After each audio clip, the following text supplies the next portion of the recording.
Welcome to Drink Beer, Think Beer, the podcast that gets to the bottom of every pint. I'm John Holl. This week, I'm pleased to share with you a recent episode of the Brewer Podcast, which runs on the All About Beer channel. Shaun O'Sullivan of the 21st Amendment Brewery interviews Mitch Steele of New Realm Brewing. The duo discuss Steele's career, and he shares insights into his time working for Anheuser-Busch at the dawn of craft beer and the movements made to address and combat the upstarts. It's a fascinating listen into the business and history of beer, and I hope you'll enjoy listening to this conversation as much as I did. First, please go visit allaboutbeer.com. There you can find original articles, reviews, news, insights, and podcasts. You can listen to shows like Beer Travelers, the aforementioned Brewer to Brewer, and the All About Beer podcast simply by searching All About Beer wherever you listen to shows. This show and all of the work we do is supported by you. You can visit patreon.com/allaboutbeer. There, you can help keep the content fresh, and a reminder that a few bucks really does go a long way to fund writers, photographers, creators, and editors. And if you'd like to learn more about advertising on this show or any of our shows, please email info@allaboutbeer.com. And now, here's Shaun O'Sullivan and Mitch Steele on the Brewer to Brewer podcast. I'm Shaun O'Sullivan of the 21st Amendment Brewery here, and this is the Brewer to Brewer podcast from All About Beer. My guest is Mitch Steele of New Realm Brewing. He is here for a conversation that goes beyond the brew house and into topics that matter to brewing professionals and curious beer drinkers. First, please visit allaboutbeer.com and follow on social media. And to support journalism in the beer space, check out patreon.com/allaboutbeer. We'll get into the conversation with Mitch Steele in just a moment, but first, this message. First Tee is a proud sponsor of the Brewer to Brewer podcast. Some of the brightest brewers across the country have discovered the First Tee advantage. Hill Farmstead, Sweetwater Brewing Company, and Angry Chair are among the many who have used First Tee's unique and quality teas and botanicals to create top-rate beers. First Tee focuses on being direct, flexible, and fast. You can find out more about First Tee's collaboration with brewers and tea ingredients by visiting firsttee.com/blog. That's firsdtea.com/blog. All About Beer is back, and we're asking for your support to help provide the independent beer media this rich and colorful industry deserves. Visit our website, allaboutbeer.com, where we're frequently posting new content. And please consider throwing us a few bucks at patreon.com/allaboutbeer. We have low-cost memberships for individuals and small and large companies alike. Every dollar goes to help produce new articles and podcasts. Looking for an easy hop sourcing experience? Yakima Valley Hops offers the finest quality hops from right here in our valley and premium growing regions around the world. Get the hops you need when you need them with ultra-fast shipping and awesome customer service. With a full line of liquid hop products and all your favorite varieties, no contracts are needed to brew with the best. Shop now at yakimavalleyhops.com. That's YAKIMA valleyhops.com. Okay, let's get into it. A bit about my guest today. Mitch Steele is the brewmaster and co-founder of New Realm Brewing Company. He's been brewing beer professionally for over 34 years, studying brewing science at the University of California, Davis, and home brewing prior to becoming a professional brewer in 1988 in the San Francisco Bay Area. Mitch spent 14 years at Anheuser-Busch and 10 years running the brewing operations for Stone Brewing before relocating to Atlanta as a partner and to start New Realm Brewing Company, opening in 2016. In 2012, Mitch authored the brewer's publication book, IPA Brewing Techniques, Recipes and the Evolution of India Pale Ale. Maybe some of you have heard of that beer style. And in 2014, the Brewers Association awarded Mitch with a prestigious Russell Shear Award for innovation in craft brewing. Welcome, Mitch. Thanks, Shaun. Great to be here. Yeah, it's great to have you too. I'm really excited about this conversation. You know, you and I have done collaboration brews over the years. We've run into each other in other countries drinking beer and across the globe. And you're also I think you're one of the most well-respected people in this industry. I mean, people really like you. Wow. They really like you, and you're a swell person. Yes, I said swell. So thanks again for being on the show. So your past with Stone Brewing, has been well documented. I mean, I think Stone's put out put out a lot of videos and articles and blogs about you. I can remember watching those videos over the years. But I'm really interested in where you are now with New Realm Brewing, in Atlanta, and all that came before to get into that. Before we get into the Wayback Machine and talk about your past brewing lives, of which there are many. So maybe you could just kind of like walk us through like when you left Stone and how the whole New Realm project kind of came about. Yeah, for sure. I think this all kind of happened in 2016, and I was approached while I was at Stone by a couple of people that used to work sales and logistics and distribution management at Anheuser-Busch. And I did not know them. I spent 14 years at Anheuser-Busch, but our paths never crossed. But they reached out to me and they asked me if I'd be interested in this project they were doing, which originally was going to be Asheville, North Carolina. And I had pretty much fallen in love with Asheville, North Carolina, through several trips there, and was super excited about that. But my daughter was in high school. I said, no, I said, I'm not leaving. I'm not going to pull my daughter out of high school and have her go through that teenage trauma. And, and they kept at it. They were persistent. And, eventually, when they were talking to me, they said, what if you were to commute while your daughter's still in high school and then move out to Asheville is what the plan was.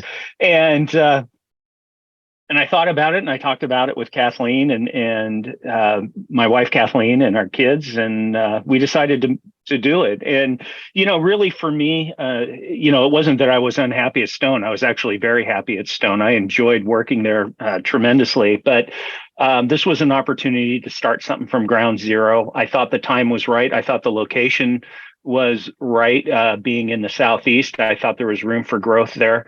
And, honestly, on a personal level, we were looking to try and get back to the East Coast because we spent some time there as a family and we really enjoyed it. So I ended up making that move in 2016. And, we spent the first year and a half planning out the company and the brewery and all that fun stuff that goes into the project before you actually get going on the project. And we opened, we spent 6 or 7 months building the brewery out, and it turned out to be in Atlanta. And I remember my very first day on the job, Carrie Falcone, who's our CEO, called me up and said, I found the building. And we had been trying to get this building in Asheville. And I thought, okay, here it comes. And he said, it's in Atlanta. And I'm like, Atlanta? I thought we were talking to Asheville. And he said, well, I found this amazing building. I want you to hop on a plane, come out and take a look at it. And so I did. And you've seen our location in Atlanta and where it's at with the belt line right behind it. And it's an amazing spot. And, it didn't take much to convince me that this was going to be something really, really neat. Yeah, I can remember actually the early part of that. I think you were going back and forth, but we did a collaboration with Matt from Firestone, and you were like, there was like a heated part of that where you were trying to like, not necessarily heated, but you were really embroiled in what's the name going to be. And I think I can remember like even throwing some names in the hat at the time, like, what about this? What about this? And yeah, that's absolutely true. That was the hardest thing. And Carrie and Bob, who were the co-founders with me of this company, the three of us are very, very different people with different interests, different likes, different, everything. And so we couldn't agree on a name. And, we had a simple rule. If it had been used by another brewery, we weren't going to use it. If it had been used for a beer name, we weren't going to use it. And we had a list that was, I swear to God, I still have the list. It's about a half inch of yellow legal pads of names. And, we up until COVID, we like to say that was the hardest thing we did as far as opening this company up and getting it going. And it was really difficult. We just weren't on the same page, and it wasn't acrimonious or anything. We had a one person can veto rule. And, we all pulled the veto card frequently. Wow. So what was that like building that brewery? I mean, you have your space. It's a it's this platform available to you right there, Canvas. What were your goals with that? Were you looking were you hoping to grow to a regional brewery or a fairly big size brewery, or are you just kind of keeping it local, or what was the initial plan? Yeah, the initial plan was to be a regional, somewhat small regional brewery. We didn't want the brewery to be huge. We didn't want a production brewery, but we wanted more than like a 10-barrel brew pub operation. We wanted to be able to distribute beer. And the original plan of the company was that we were going to build similarly sized breweries in different states in the Southeast, assuming that we were making enough money to do so, and then have this kind of network of regional small, 10,000 to 20,000 barrel a year breweries that we could manage all our production out of. And that changed. But the Atlanta brewery is, capable of brewing 10,000 plus 15,000 barrels a year, depending on the brand mix. So, that was kind of the initial plan for all of our locations, was going to be something like Atlanta. And you have a second location. We have two other locations right now. And so we ended up going to auction on the Green Flash Brewery in Virginia Beach. And this all came about because, when we started in Atlanta, we realized that if we were going to keep growing the way we were seeing our growth curve go, we were going to run out of capacity. And me being the planner, long term, I'm like, guys, we got to start talking about a production brewery or another brewery or whatever the case is. And when that brewery went up for auction, we did not initially have a business plan that included Virginia. But the Virginia Beach Brewery is about 10 miles from the North Carolina border, and North Carolina was definitely in our business plan. So we talked about it, and we decided to try and get that brewery when it got foreclosed on and shut down, and we did. And we got a great price on it, but it changed the entire business plan once we got that, because that brewery has 100,000 barrels a year capacity in it. And so now what we're looking at doing is keeping Atlanta and doing a lot of beer out of Atlanta, maximizing capacity in Virginia Beach, and then building small brew pubs, in states where we may not have something. So we took over a brew pub in just north of downtown Charleston a couple of years ago, and we just kind of slid right in and started running it. And it's been a great spot for us. It's on Daniel Island in Charleston, and it's a one-person operation as far as the brewing goes. And Jeff is brewing there and doing a great job.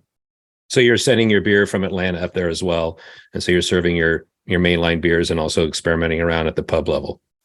Yeah, he's got a lot of his own beers on tap, and I don't tell him no on many things he wants to brew. So, and that's the way I've always operated. I like to embrace the creativity of the team, and I want to retain veto power, but I don't think I've ever vetoed anything at New Realm that somebody wanted to do, because I'm also very curious, and if they're doing something that I wouldn't do, I want to see how it turns out. You also use those vetoes up with naming. Yeah. Yeah. I mean, I have a rule of thumb. I think I said this to Reagan when I interviewed her from Local, that if you make a beer at a brew pub and it doesn't turn out right, you just change the name and dry hop it. That's like, you can save a lot of beers that way. I think that, that's a good trick. Yeah. Do you think that you're because when you were at Stone, I mean, Stone went through a massive expansion project, big CapEx projects. Do you think that helped you out at all? Because they were in Berlin and they were also up in Richmond. Did that help you out at all? Yeah, it did, for sure. The 10 years I was at Stone, we were always expanding. There were expansion projects going on every single year I was there, and managing those initially and then bringing on the staff to manage those projects as we got bigger and my bandwidth got smaller. It was great experience. And I think it really helped me. Awesome. What transferred over? Was it just like the where to get material? Was it just the planning? Was it like, what did you learn from that experience of what not to do? I'm always curious about that because, we built this big brewery in San Leandro, and there's things I would have done differently in hindsight, especially since 2015. But, I just kind of like curious if there was anything that you took away from that, from the Stone experience for your new project. Yeah, I think number one, just flow in a brewery, because at Stone, they had a great setup when I got there. But as we grew, we started putting cellars and fermenting fermenters all over, right? And that created some issues. So I wanted to make sure that when we built out New Realm, that the expansion, if there was going to be an expansion, it would not detract from the original design and process flow in the brewery. And I think that was really important. Also, not waiting too long to get tanks was something that I really latched onto. If your capacity is going at a certain, or your production's going at a certain trajectory and it's going to cross your capacity line within 2 years, you better be thinking about new tanks and that kind of thing. So from a timing standpoint and optimizing the timing of expanding, I think that helped. And then, with the Berlin and the Richmond projects, which were building breweries from the ground up, I learned a lot about, design and working with engineering firms and brewing firms that had their own engineering teams and, brewing equipment firms rather. And, just working with them and working together. And, that's always an interesting experience, especially, when the suppliers are German, they have their own way of doing things. And sometimes that doesn't really jive or match up with what you're doing as an American craft brewer. Oh, I know that story. You're going to make a beer with a bigger than 15 Plato words?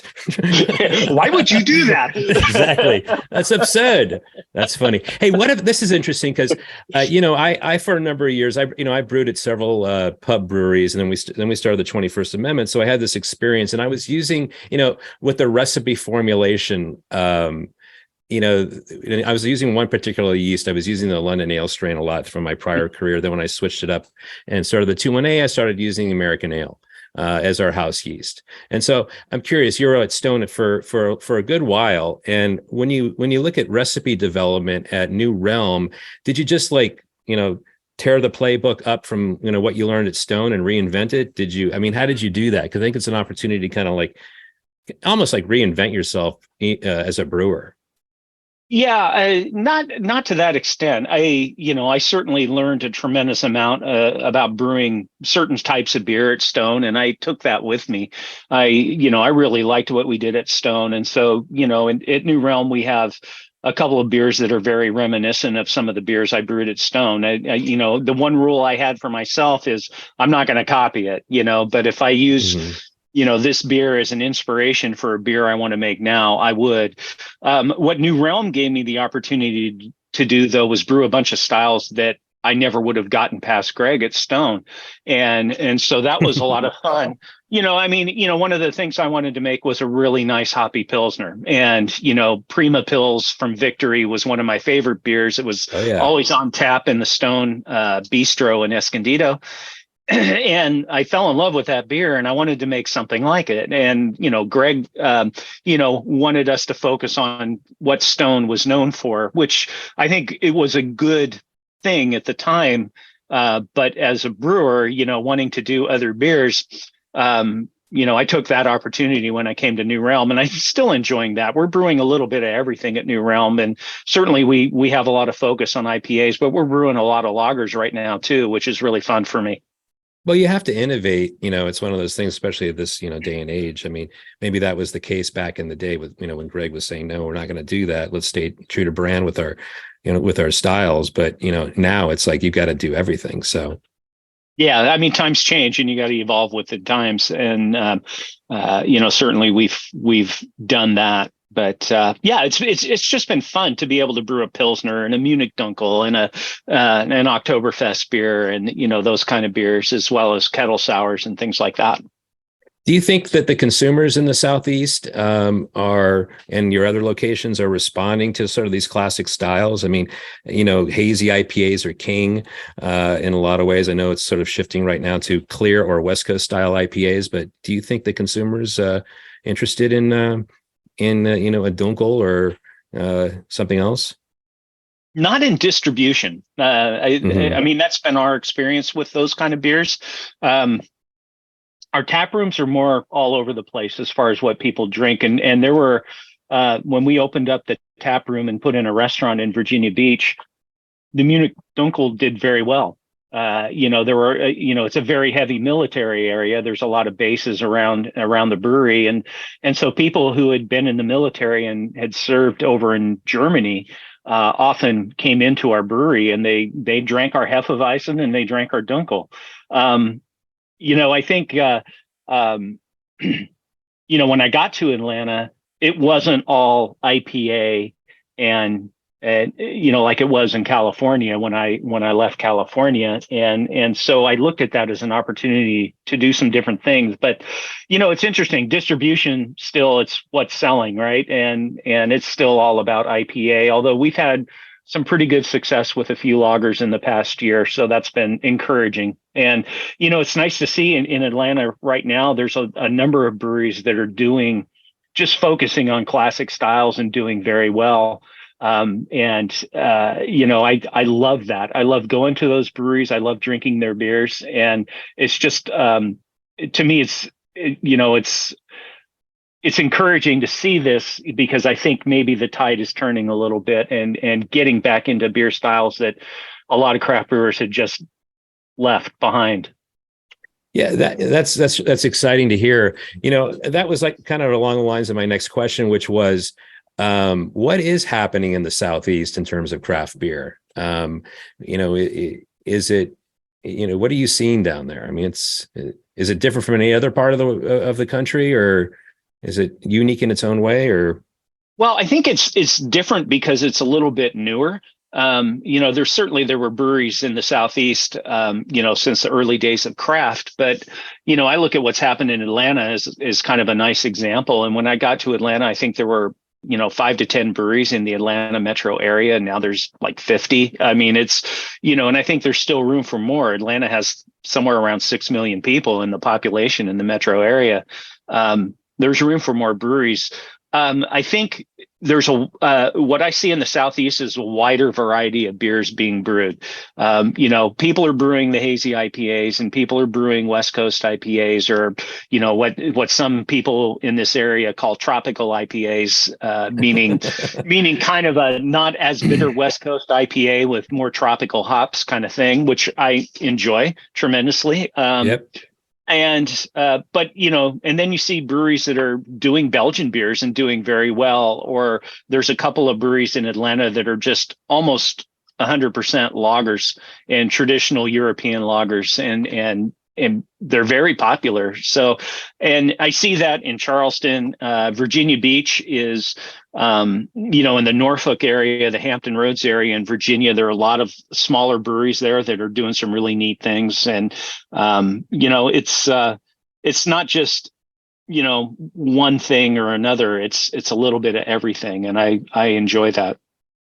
Yeah, I'm really a big fan of Joran and Shaun over at Halfway Crooks Brewery. I mean, I think they're doing a lot of fun. I like their branding as well, and I've enjoyed their beers. I think they have a focus on Belgian as well as lagers as well. So, yeah, that's definitely one of the breweries I was thinking about when we were talking about this. They're number one, they're great people, and we've become good friends over the years. But I mean, you go to their place and you can get, a Czech Pils or a Czech dark lager or Belgian Pils or, a German Pils. And they do all these variations of European lagers, and they do a great job at it, and people love it. And it's interesting to me that they've been so popular, and I don't mean that in a bad way. I think it's absolutely awesome. And I love it. But if I had proposed doing something like that 6 years ago when we were starting New Realm, it wouldn't have gone over well, right? Yeah, they definitely have a niche there, and their imagery, their branding. It's just it really. I mean, look, as an older brewer, it speaks to me. If I have a younger millennial self somewhere inside me, it speaks to it. Yeah. I mean, I love their branding as well. I mean, just the hat that has lager written on it like 5 times. It's like, oh yeah, halfway crooks, and you see those shirts and hats everywhere around Atlanta, and I love it. I think it's just great for beer. I was back in Copenhagen last week, as well as Iceland and the Faroe Islands, and I happened to run to Joran from Halfway Crooks in Copenhagen at a Mikkeller bar, and I just looked up and I heard Shaun, and I go, Joran, what are you doing here? Small world. It's very, very small world. Hey, so I just want to shift gears a little bit, just for a moment here. I want to know, I was interested in, the origin story of brewers. A lot of us have a really interesting background on how we got into this thing. How did you start? Well, it all started at UC Davis, and I went to Davis as an undeclared science major, biology, kind of thinking pre-vet, something along those lines. And I realized I wasn't probably as competitive as I needed to be to go down that road, into veterinary science or anything like that. And I had heard that UC Davis had a winemaking program, and my freshman year, I was living in the dorms, and I got, as freshmen tend to get, you get booted out of classes. There's no room in the class for you, so you have to scramble to find other classes to take to fill out your schedule. And I remember the RA in our dorm, I was talking to him about it, and he said, look, take intro to winemaking. If you don't take this class at UC Davis, you're an idiot, and you need to take it. And I took it, and I was like, after the second class or so, I was like, okay, I'm hooked. This is amazing. This is science. This is art. It's so interesting. It's so, worldwide. And I just loved it. And, and as I was going through, and I started gearing the classes I was taking in the early years so that I could make winemaking and fermentation science my major. And I remember it was probably my sophomore year, and I was taking a microbiology class, and Michael Lewis came in and did a guest lecture. And I did not know that UC Davis had a brewing science program at that time. And I was like, oh my God. And I love beer. I started a real deep appreciation for beer when I was in high school, and I had a friend that worked at a liquor store. And he would bring, the owners of the liquor store, they said, don't steal from me, but you can take a 6-pack every week. And so he'd grab a 6-pack of some beer from Denmark or France or Germany or whatever, and we try it. And I just fell in love with all the different flavors. And so when I heard Michael Lewis talk about the brewing science program at Davis, I did a semi pivot, and I stuck with the winemaking stuff, but I also did the brewing science side, and I dropped all the viticulture farming stuff and just went brewing science. And that's kind of how it got started. That's extraordinary that you're at a young age that you had an appreciation for beer, because when you're a teenager, you're not thinking at that level. I look back on it and I said, that's where it started, in my senior year in high school, and we'd be sitting in a parking lot at a golf course drinking beer, because we couldn't do it at home. Your friends are drinking hams, and you're like, does anybody want to try this Belgian triple I have here? Yeah. Or even some Bass Ale, come on. Oh, that's awesome. So then just moving it forward a little bit, after you graduated, you got into winemaking though, right?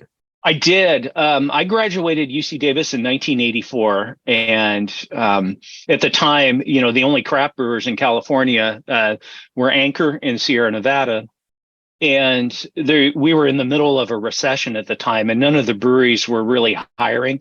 And everybody that graduated in 84 in the fermentation science program had trouble landing a job.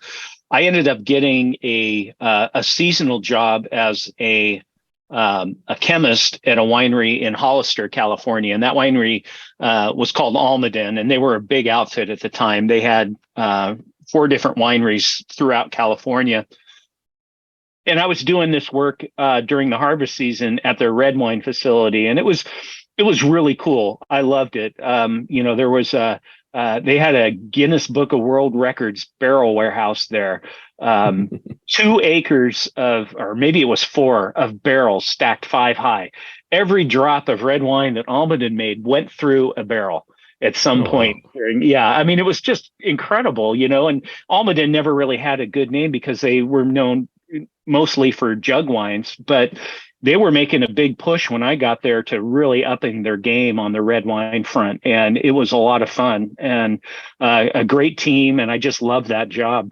And I started homebrewing again. I'd homebrewed a couple of times in college, and it was pretty uninteresting or lousy results, I should say. But, I started homebrewing again when I was living in Hollister, and there was a homebrew shop nearby in a nearby town. And, I started getting into it and brewing all sorts of different beers and having a lot of fun with it. And of course, the winemakers always say it takes a lot of great beer to make great wine. And, so I'd bring in my bottles of homebrew, and we'd sit around after going through taste panel at the winery and drink beer. And it was great. I think, nothing ever stays the same. Right. And Almaden got purchased by another company, and the focus moved away from doing the real high end wines. And, and they ended up closing the red wine facility I worked at. They moved me over to another facility that had up until that time focused on white wines. That was on the other south side of Hollister. So it was still close, and I still had a job, which was great. But, that was when I started really thinking about, doing the deep dive into beer. And funny enough, we had a local paper, the Hollister Freelance was the name of the paper. And there was an article in there one day about a guy named Bill Millar starting a brewery in downtown Hollister. And I'm like, wait a minute, this is really cool. And, so I grabbed my phone book, right, and I flipped through it until I found his number, and I called him. And I talked to him for a little bit, and he said, hey, why don't you come on by and see the site in what we're doing? And it was on the main street in Hollister, and it was a little place, and he was putting in a 14-barrel system there, and it was an old creamery. So, they'd made ice cream there in the past. So it had tile floors and drains and the whole bit. And I walked in there, and we chatted for at least 2 hours, maybe more. And at the end of the conversation, he goes, look, I don't have a brewer. Do you want the job? And I'm like, yeah, I would love to do this. And the funny thing was, he had a full-time job at one of the tomato canneries, of which there are several in Hollister. And when that article got published in the paper and they found out he was opening this brewery, they fired him. And so all of a sudden now Bill's a full-time employee of the brewery, and there wasn't room for me to be a full-time employee at the brewery, but I still wanted to be involved. And I worked there for 4 years as a second job. So I'd do my day job at the winery, which paid the bills. And then I'd come in and brew beer and do fun things with Bill at the brewery. And I did that for 4 years. I was brewing on weekends and mornings when I was working afternoons at the winery, and evenings, just whenever I had enough time to get a brew through. So it was a lot of fun. Yeah, you were moonlighting like a Brian Hunt type. Yes. Well, I'll tell you what, that's a good place to take a break here. So we're going to take a short break for this message and then come right back for more of this conversation with Mitch Steele of New Realm Brewing. Stick around. First Tee is a proud sponsor of the Brewer to Brewer podcast. Some of the brightest brewers across the country have discovered the First Tee advantage. Hill Farmstead, Sweetwater Brewing Company, and Angry Chair are among the many who have used First Tee's unique and quality teas and botanicals to create top-rate beers. First Tee focuses on being direct, flexible, and fast. You can find out more about First Tee's collaboration with brewers and tea ingredients by visiting firstte.com/blog. That's FIRSDTEA.com/blog. All About Beer is back, and we're asking for your support to help provide the independent beer media this rich and colorful industry deserves. Visit our website, allaboutbeer.com, where we're frequently posting new content. And please consider throwing us a few bucks at patreon.com/allaboutbeer. We have low-cost memberships for individuals and small and large companies alike. Every dollar goes to help produce new articles and podcasts. Looking for an easy hop sourcing experience? Yakima Valley Hops offers the finest quality hops from right here in our valley and premium growing regions around the world. Get the hops you need when you need them with ultra-fast shipping and awesome customer service.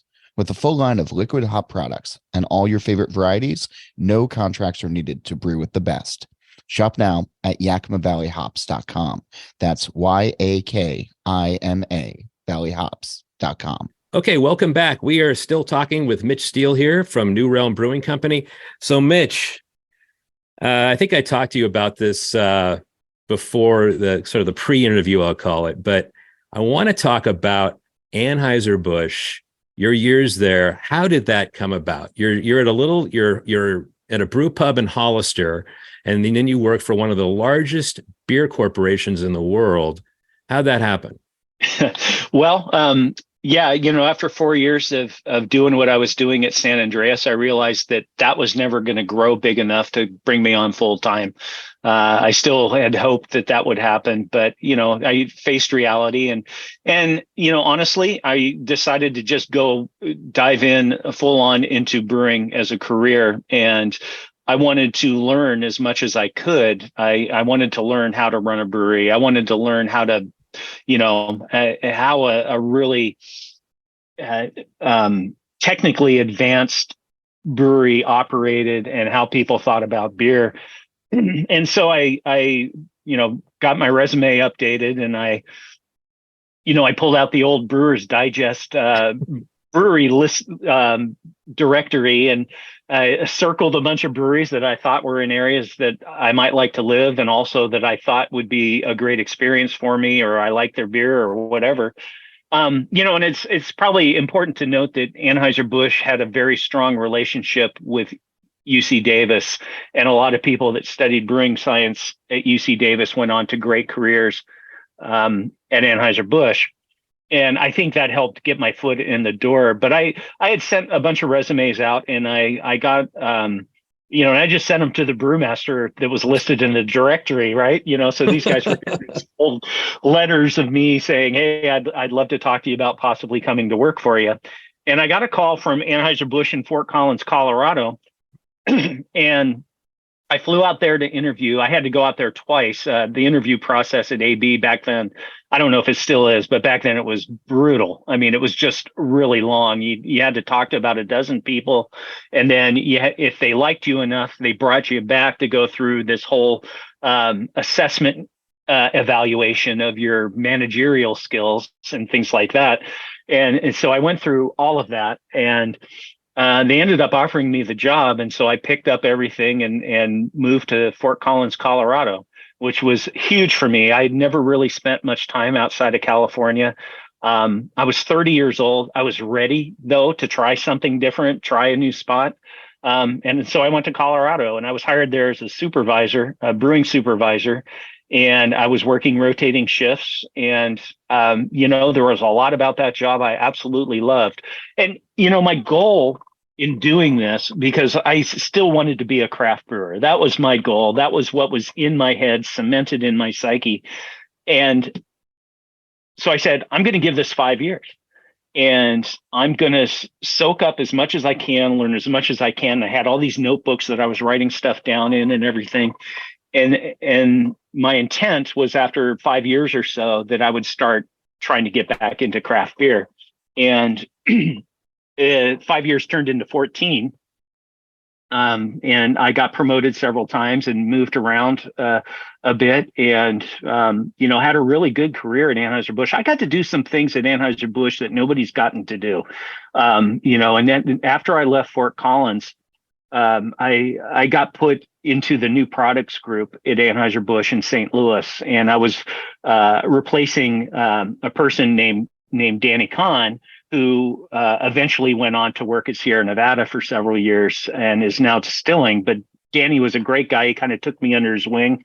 as did a lot of people, and trying to learn the politics and navigating corporate culture, which was very eye-opening for me. But, what was that like? I mean, and going back just a little bit there, I mean, look, you're brewing at like a really small brewery in Hollister. What was your first day like walking into this ginormous factory? Like what, your head must have exploded.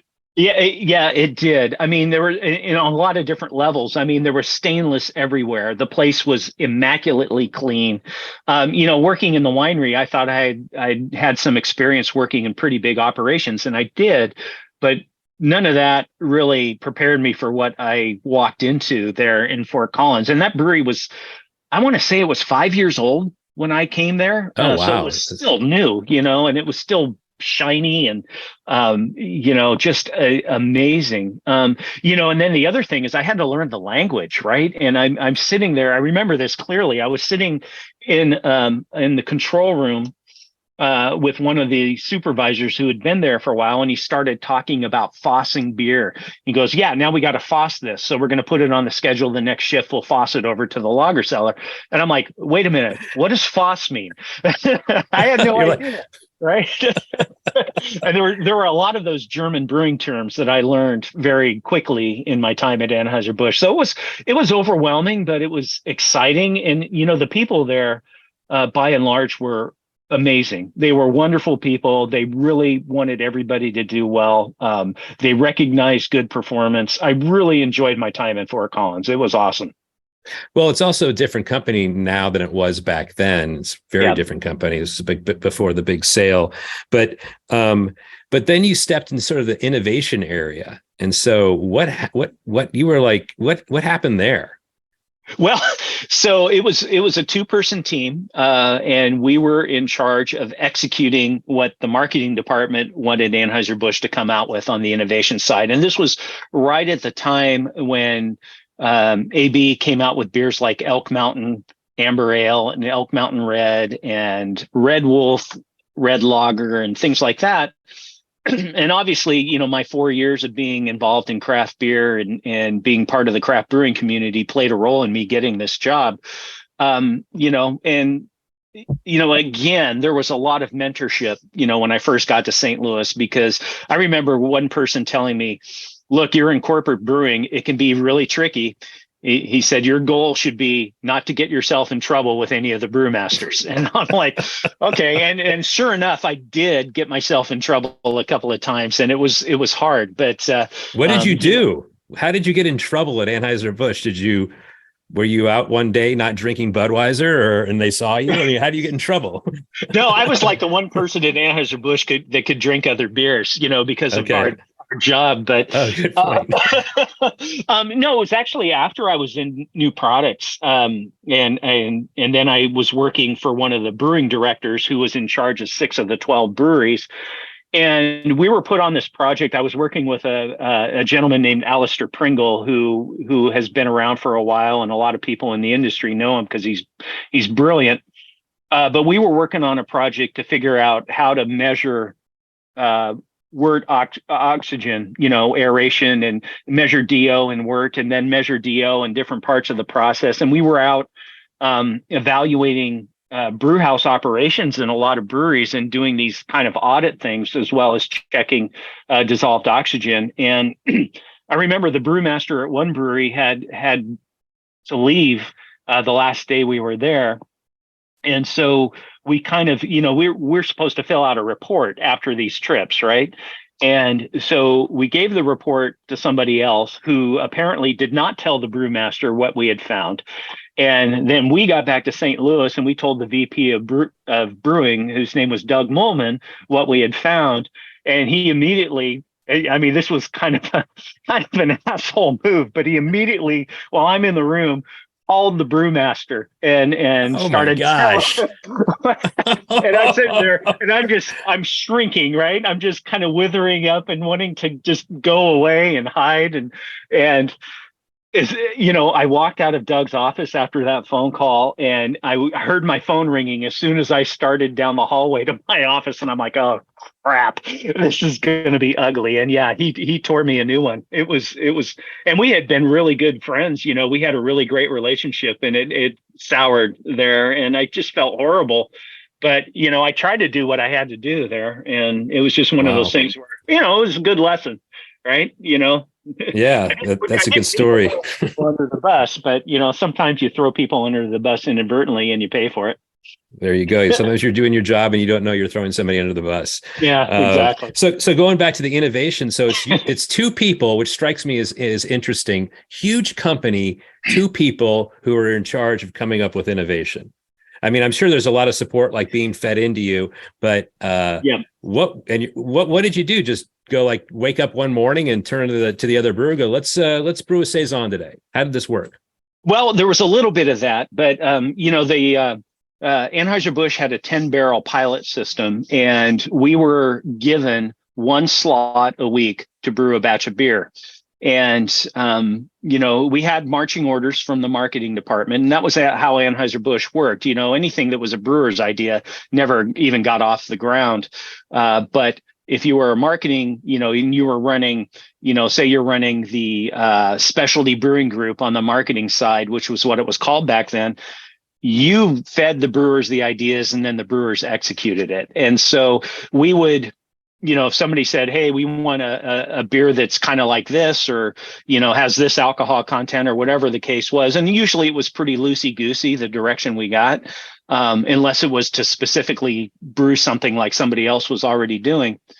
We would come up with a recipe. We'd review it with a person who managed the pilot brewery.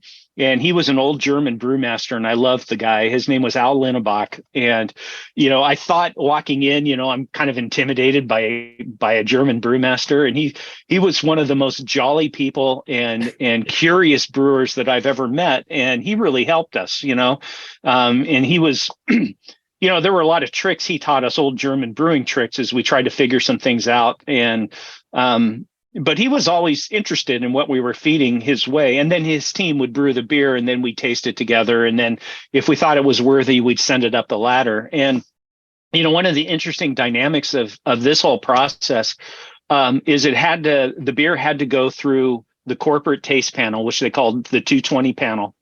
Had to be approved there, had to also go up through eventually to Anheuser-Busch III, and he had to give the thumbs up. And so that created that logistically, that was a nightmare, trying to get these beers out the door at the time people wanted them to, and waiting for approvals or having to go back to the drawing board. And I've got all sorts of stories about that kind of stuff. But it was frustrating, but in general, we were successful. And the nice thing about this job, though, was that there were some open slots on that pilot brewing schedule, and if we didn't use them, we lost them. And so I actually went to the VP of brewing at the time and said, look, if we're going to dive into craft beer, micro brewing, as they called it back then, we should be brewing examples of these styles that are out there that we're not talking about yet. And he gave me the thumbs up. And so we had this project where, back then it was Michael Jackson's book and Fred Eckhart's book, and that was pretty much it as far as beer styles. But we were trying to brew one of everything, just so that we had it in our back pocket. And so we got to brew some really neat beers. How did you come up with the recipes for that? Was it just like, tapping into your homebrew ways, or looking at other examples, or, because there wasn't probably a lot of information out there about brewing those styles. That was when the internet really was just getting going. I did a lot of internet research. Like I said, I had the Michael Jackson books, I had the Fred Eckhart books.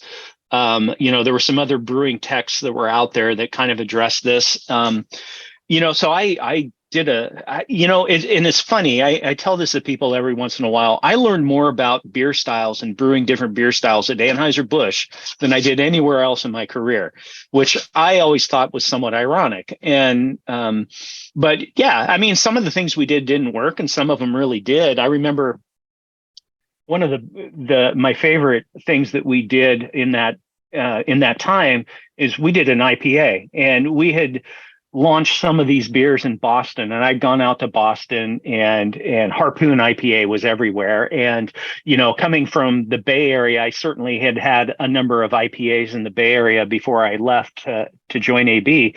So I was an IPA fan. And so we tried to make an IPA, and it was 65 IBUs, and it had Columbus and Cascade hops in it. And it was absolutely marvelous. And somehow I got people convinced that we should serve this beer at the Great American Beer Festival.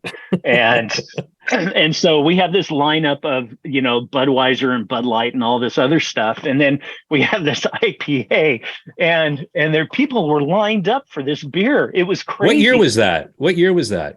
I want to say it was 97 or 98. I think I had that beer. I was one of those people that lined up. I remember that, being shocked at the booth, Anheuser-Busch booth, and then seeing this IPA there. It was a head scratcher. Yeah, I was so thrilled. I mean, I was like, oh my God, this means we're going to be able to go back to St. Louis and brew an IPA as part of the specialty brewing group. And that didn't happen. I went into a meeting, and I started saying, hey, what are we going to do about this IPA?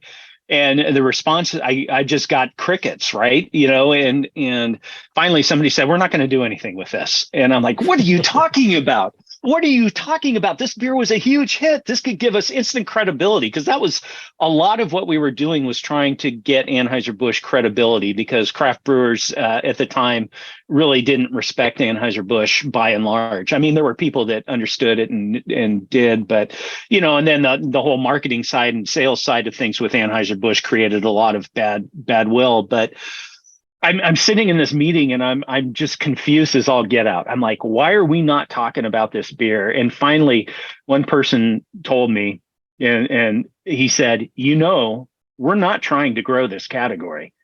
And I'm like, what do you mean? And he said, we don't want this category to keep growing. We're in it because we need to compete and be competitive, but we don't want to be a company that actually grows this category. And I was so deflated. I was so bummed. Wow, that was like the mask came off and you heard the reality of the whole situation. Yeah. No, Mitch. 2.5 years of doing this, and nobody had ever said that to me. And I was I'm like, okay, then why are we doing this? Why are we doing this at all? Why are we busting our humps trying to make all these different beer styles for you and give you all sorts of options if you're not really interested? And and it was about that at the same time that we started doing beers like tequila and flavored beers and things like that. And I really wasn't interested. And I think Doug Molman knew I was getting really, really frustrated with everything about it. And he came into my office, and I liked Doug Molman a lot. I thought he was a really smart guy, and he knew a hell of a lot about brewing. And, he came into my office and said, hey, let's talk about your career. I said, okay. And he goes, you've been doing new products for 3 years now. Is this what you want to keep doing? You're doing a good job. Everybody likes you. Everybody likes what you're doing. But is this what you want to do? And I thought about it for a few minutes, and I said, look, if the direction for new products is going to go down the road of things like tequila and orange flavored Bud Light and things like that, I'd rather make Budweiser in one of the breweries. And so I transitioned out of new products, and they put me in this role working for one of the directors of brewing, which I did for 6 months. And that was just to get me back into the world of Budweiser brewing. And then I went off into a couple of different breweries after that, and was an assistant brewmaster in those two breweries. That's awesome. And didn't you come up with, back in the innovation part, didn't you come up with Pacific Ridge? Wasn't that your baby? The pale ale, unfortunately, Nevada. Yes. Yeah. That was, I will tell you that was another thing that really, really made me want to get out of it, was this whole idea that we had to clone somebody else's beer to be competitive. I love Sierra Nevada pale ale. I still do. Yeah. I drink it all the time.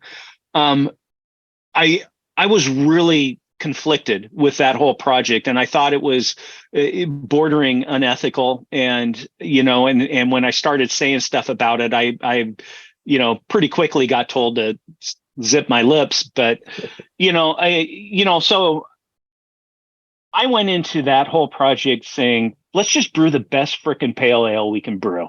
And Sierra Nevada is a great inspiration, a great model for that. But I wasn't looking to copy Sierra Nevada.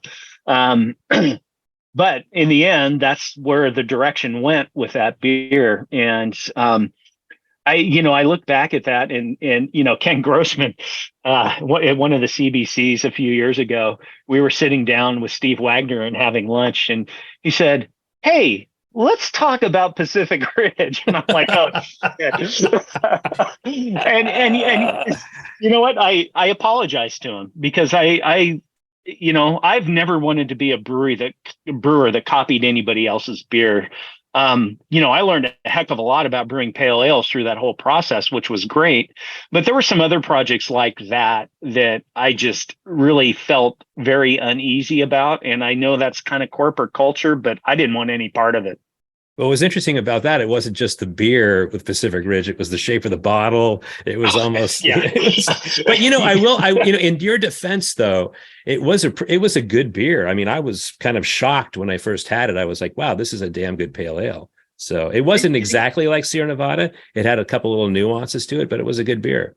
Yeah, it was maltier and fuller bodied than Sierra Nevada, I think, and it wasn't quite as bitter, but I thought it had good Cascade hop character, and it did. I thought it was a nice beer, but man, those kind of projects were really, I mean, for me, it just didn't sit well, and I was really struggling, with those kind of things, and that was part of me saying I'd rather just go make Budweiser than do this.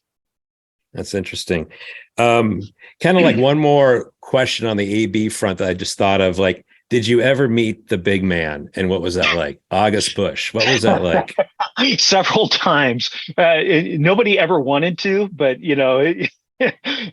honestly, Shaun, he was the most intimidating man I ever met in my life. People were scared to death of the guy. And he kind of managed by fear. Because if you did something wrong, he'd fire you in an instant, kind of like, Donald Trump on The Apprentice kind of thing.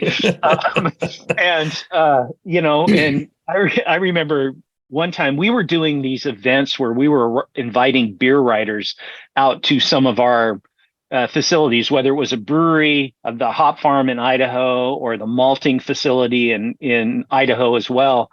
And we'd extend these invitations to beer writers to kind of just tell them what we were all about. And they were fun projects. And I got to meet a lot of really great people, many of whom still remain friends that were beer writers at the time. And I remember, we were preparing for this event in Coeur d'Alene, Idaho, which was going to include a tour of the Elk Mountain hop farms in northern Idaho. And I got this phone call, and it was Teresa, Mr. Bush's assistant. And she said, "Mr. Bush would like to see you right away." And I'm like, shit, what the hell did I do? And I mean, honestly, the pit in my stomach was about as big as I've ever felt. And, so I'm walking, the walk of death to his office. And I'm like scared to death, right? And I get there, and the marketing guy that I worked with really closely, Bob Francis Kelly, he was sitting in a chair there, and he looked at me, and he kind of gave me this helpless look. And I'm like, oh shit, what did we do? And he called me in, and he said, "I want to talk about this writers event you're going to do at Elk Mountain Farms." And he wanted to know all the beers we were going to serve these writers, how we were going to talk about the hops, and all these things. And he went through it in great detail, and he vetoed a bunch of what we had planned to serve. He said, "You can't serve that beer with Czech Sots hops. We canceled our Sots contract. We're not using those hops. What are you going to say?" And I said, "Well, nobody's going to know we're not using that hop." Thing to say, right? He said, "Absolutely not. You are not serving that beer." And then at the end of that meeting, you just feel like you're taking a beating, right? And at the end of that meeting, he says, "I think I'm going to join you for the hop farm tour." And I'm like, "Oh my God." Oh shit. and he did. And he didn't let us tell any of the writers that he was going to be there. He just said, "Hey, welcome to Elk Mountain. I'm Anheuser-Busch." It's like, and some people were like, "Oh, yeah," they didn't want to talk to him. And then other people were fine with it. But it was, every conversation with him was scary as hell. And, I had probably, 6 to 10 conversations, one-on-one conversations with him in the 14 years I was with Anheuser-Busch. I remember one time, I had moved on to the Merrimack, New Hampshire brewery, and I was running the brew house. And AB at the time was considering moving away from whole hops, and they were exploring extracts and pellets. And he sat a bunch of the brewing managers in a room, and we sat in a circle around him, and he pointed to each one of us and said, "What do you think is the right way to go?" And everybody's saying extracts. And I'm like thinking to myself, fuck no, that's not sorry for the language, right. But that's not the way to go. And so he got to me, and I said, no, I think pellets are the way to go. They're easier to weigh out. They're easier to add. They're not as messy. And I said, my vote would be for pellets. And he looked at me and he said, okay. And he said, I think that's where we're leaning anyway. And I'm like, oh, phew. And everybody else in the room in that circle is looking at you like, damn you, Mitch. Yeah, we're all going to lose our jobs. I mean, it was every conversation and there were times we were working on one project and the beer came out horribly. And the VP of Brewing called, this was actually, it was Gerhard Kramer, who had since kind of moved into more of a different role, and Doug Molman was the VP of Brewing. But Gerhard Kramer, who I liked a lot, who ran AB for many, many years, called Mr. Busch and said, "This is the worst beer I've ever had in my life." And next thing I know, I'm on the phone, and I'm holding it, you can't see this, but, holding the phone a foot from my ear, and he's just screaming at me. And he said, "You get on a goddamn plane and you go to this brewery and you fix this freaking problem. We are not releasing this beer." And I'm like, and I hung up the phone, and I'm just kind of like, I just was shell shocked. Right. And yeah, it was, what was the beer? What was the beer? It was a Mexican lager called Azteca. And the whole marketing plan behind this beer was to brew this beer in this little tiny brewery in, where was it? It was in Mexico. Not Tijuana. It's the town that's just east of Tijuana, on the border with California. And, so I was flying down there. They had one guy brewing the beer who was a craft brewer, not a lager brewer. And he was a good guy. We got along great, but he really didn't know what he was doing. And the marketing people kept telling me to stay out of his brewing. And so, stupid me, I listened, right? And I said, well, okay, hands off. I'll just come in and make sure everything's going okay. And I'm tasting the beer going, okay, there's a problem here. And after this all happened, Doug Molman came into my office and said, "Look, I know you were getting a lot of pushback from marketing about diving into this beer." He said, "The one thing you could have done better in this whole process was raise the flags to us and tell us that this project was not going the way people intended it to because of this." And then the next thing I know, we're on a whole team, and I are going down to Mexico and trying to fix this beer. It was brutal. It was awful. If you need a help with Mexican lager, it could probably help you out a little bit. Yeah, you just won a medal, didn't you? That's right. Anyway, well, man, those are great stories of Anheuser-Busch. I mean, honestly, Mitch, as you're telling these stories, you need to write a book, and it'd just be Mitch Steele, The AB Years, and people would love it. I don't know if I'm ready to do a tell-all book. I know you and I have actually chatted about it before, and I'm thinking about it, but I don't, writing a book's hard. I don't know if I have another one in me, but maybe. Yeah. I remember you telling me stories about the IPA book. It was not as easy as everybody thinks it was. No, it was hard. Once you get to editing, that's where it really gets to be a slog. And, the research part's great. The writing's not too bad, but yeah, once you actually start trying to make it presentable as a publication, then it becomes kind of difficult. Well, so you're an author, you're a brewer, but you also have this other interest. You like to play music. You're a proficient guitar player. So what's the story behind that? You own a bunch of guitars. Yeah, I do. I'm a hobby player at best, but there were times when I was playing in some pretty good bands, and I played in three different bands while I was living in the San Diego area. But it all started. One of my best friend in college, and he was the best man at my wedding, was a guitar player in college, and I had studied a little bit of piano when I was a kid, so I knew a bit about music theory and that kind of thing. But he would get together with some other folks in the dorm and play music, and I'm like, this is really cool. But after we graduated, he was living up on the peninsula south of San Francisco, and I'd go visit him when I was in Hollister, and we'd hang out and drink beer and have fun. And he pulled out this guitar one day, and he said, I think I'm going to sell this guitar. And immediately I said, how much do you want for it? And he sold me this Gibson Les Paul copy. It was a Japanese made Gibson Les Paul. He sold it to me for $75. And so I go home and I've got this guitar, and I'm like immediately going, okay, now I'm going to learn how to play this thing. And I had a whole bunch of books that were piano books, but they also had guitar chords on them. So like Beatles chord books and things like that. And so I just started learning how to strum chords, and pretty much self-taught for a long time. We had a little band with my best friend that played at San Andreas Brewery in Hollister when I was working there. We played there every once in a while. We were called Liquid Courage, which I thought was a nice name. But we had the rotating drummer. It really wasn't anything serious or anything like that. It was just having fun and drinking some beers and people laughing at us and having a good time. But when I moved to, and I continued playing, and I started collecting guitars when I lived in St. Louis, and I started, I bought a Rickenbacker, I bought a Fender Stratocaster, and I bought a Rickenbacker 360 because I loved REM, and I wanted to be able to kind of do that sound, and and it kind of grew into this thing.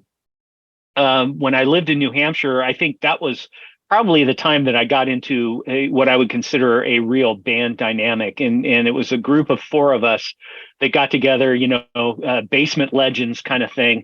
We played in this guy's basement, but we had the full, two guitars, bass and drums. And, a few people in the band sang, and we just learned songs. It was very casual. We just say, why don't we try to learn this song? And then we'd start playing it. But we got pretty tight. And that was really how I learned to play in a band, and watch the sound dynamics and the mix and all that kind of fun stuff. And I also improved my skills quite a bit because I was really woodshedding, trying to learn these songs that we wanted to play. When I left New Hampshire, I joined a band in based out of San Marcos, California, which is just down the road from the Stone Brewery. And that was a band called Craig's Band. And it was a bunch of guys. I was probably, when we started, I was the youngest guy in the band. But it was all full on classic rock, 60s, 70s, Cream, That's Rolling great. Stones, all that kind of stuff. And again, I had to learn all of these songs and learn how to play them in a band. I think, and it was an awesome experience. They were great people. They played out. So I was playing out, at bars and events and things like that. We didn't play out a lot, maybe once a month, but we did, and seriously got better through that process. And I think one of the funnest bands I was in was the Stone House Band, which I started with Jeremy Monnier. I remember that. We were called the Flocculators, which I thought was hilarious.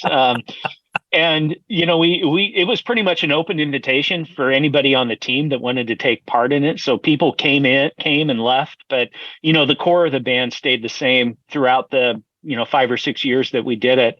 And that was a fun band because Stone is a lot of very different people. Greg really didn't want people that fit a certain mold. He hired people if they were interesting and passionate about craft beer, which I love that at Stone. So when we were trying to play music together, we were playing stuff like Johnny Cash. We were playing The Doors, Pink Floyd. We were playing the Pixies. We were playing Tame Impala. Wow. We were all over the place, right? And I had to learn all these, alternative rock songs that I hadn't even listened to, and I'm like trying to play them. And it was a real challenge, but it was tremendous fun. Really, really a lot of fun. And, I'd buy guitars, probably about one guitar a year. When I published the book, I used the royalties. When I was making decent royalties, I'd use a portion of the royalties to buy a guitar. We had a relationship with Taylor Guitars at Stone, a good relationship. Oh, wow. And so we trade tours and things like that. And they started inviting me to their friends and family sale that they had in every December. And I bought two Taylor guitars then. So I've got a nice collection now. I've probably got, 15, 16 guitars or so. Wow. Do you have a band or hopes of having a band out there in Atlanta? Yeah, we moved to Atlanta 6 months before COVID. And so that kind of put the brakes on everything. And I really haven't gotten back into it. I would love to play with people. I'm not really interested in playing out, like gigging. To me, a great way to spend some time would be to get a few people in a room and just play some music and drink a couple beers. That's like my jam right now, not to make a pun but it's like, I would love to get back into doing that. I just haven't yet. And I think that's a great place to end.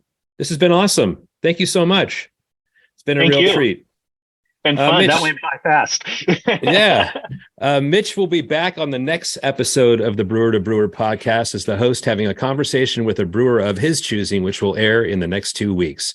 So make sure you tune in for that. And be sure and visit allaboutbeer.com and follow on social media. And to support journalism in the beer space, go check out patreon.com/allaboutbeer and become a supporter of this great platform for all things beer.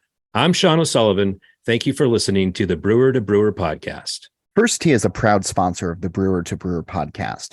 Some of the brightest brewers across the country have discovered the First Tee advantage. Hill Farmstead, Sweetwater Brewing Company, and Angry Chair are among the many who have used First Tee's unique and quality teas and botanicals to create top-rate beers. First Tee focuses on being direct, flexible, and fast. You can find out more about First Tee's collaboration with brewers and tea ingredients by visiting firstte.com/blog. That's FIRSDTEA.com/blog. Looking for an easy hop sourcing experience? Yakima Valley Hops offers the finest quality hops from right here in our valley and premium growing regions around the world. Get the hops you need when you need them with ultra-fast shipping and awesome customer service. With a full line of liquid hop products and all your favorite varieties, no contracts are needed to brew with the best. Shop now at yakimavalleyhops.com. That's YAKIMA valleyhops.com.